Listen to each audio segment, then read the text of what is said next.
Ada seseorang miskin, punya anak sekian, beberapa orang. Ini kisah-kisah salafus saleh dulu. Dia pas mau makan sama istri sama anak-anaknya, ada 4-5 orang anak, mau makan sama-sama, dan cuma ada sedikit makanan, tiba-tiba ada yang ketuk pintu, orang miskin. Dia bilang begitu dihidangkan, mau dihidangkan makan, mau makan, ada yang ketuk pintu. Saya suruh istri saya buka, dibuka pintu, ternyata ada orang miskin yang minta. Mereka miskin, ada orang miskin lagi minta. Kami sudah sekian hari nggak makan, berikanlah makanan. Istrinya tanya dia, kasih makanan. Dikasih makanan semuanya, karena kalau dibagi dua juga nggak cukup. Orang itu juga punya anak banyak. Dia sama istrinya orang mukmin.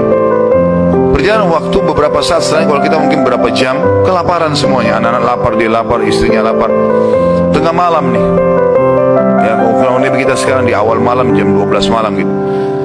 Istri bilang, bagaimana? Anak-anak menangis semua kelaparan, kita juga kelaparan semua. Dia bilang, baiklah, saya akan keluar, saya akan cari rezeki Allah, nanti Allah akan kasih nanti. Dia bilang, orang ini cerita, dia bilang, saya keluar dari rumah, saya pergi ke masjid dekat rumah.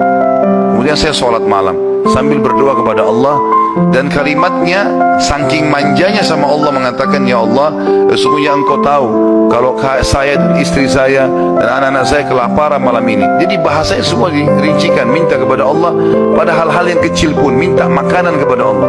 Saya malam ini lapar, ya Allah, berikanlah makanan, gitu kan. Dikatakan dalam kisah ini, ada seorang amir bisa kita katakan raja atau gubernur wilayah itu, sudah seminggu gelisah mau bertobat kepada Allah. Sudah seminggu gelisah mau bertobat kepada Allah. Maka dia pun gelisah. Amir ini malam itu dia nggak bisa tidur. Dia keluar, dia ambil makanan terbaiknya, harta terbaiknya dari emas berkantong-kantong dibawa sama dia.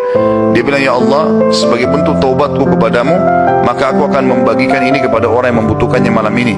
Dan aku tidak akan memegang tali kekangan kuda ini, aku akan biarkan dia menuju ke arah yang manapun kau pandu. Maka kudanya pun jalan, hanya masuk ke dalam masjid yang ada orang susah tadi. Ini kisah nyata. Pada saat masuk, dia bilang, orang amir ini bilang, saya tidak tahu kenapa kuda saya ke sini, tapi ini rumahnya Allah, pasti ada sesuatu.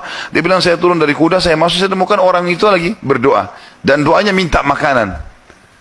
Maka saya pun berkata kepada orang tersebut setelah dia salam, saya sudah dengarkan doamu, dan saya salah satu hamba Allah, dia bilang, dan saya pemimpin amir ya, wilayah ini. Saya niat taubat dan saya ingin memberikan ini, maka saya berikan kepadamu. Ambillah harta ini, uang ini cukup untuk dia menjadi orang kaya karena banyak sekali, dan makanan juga sudah cukup.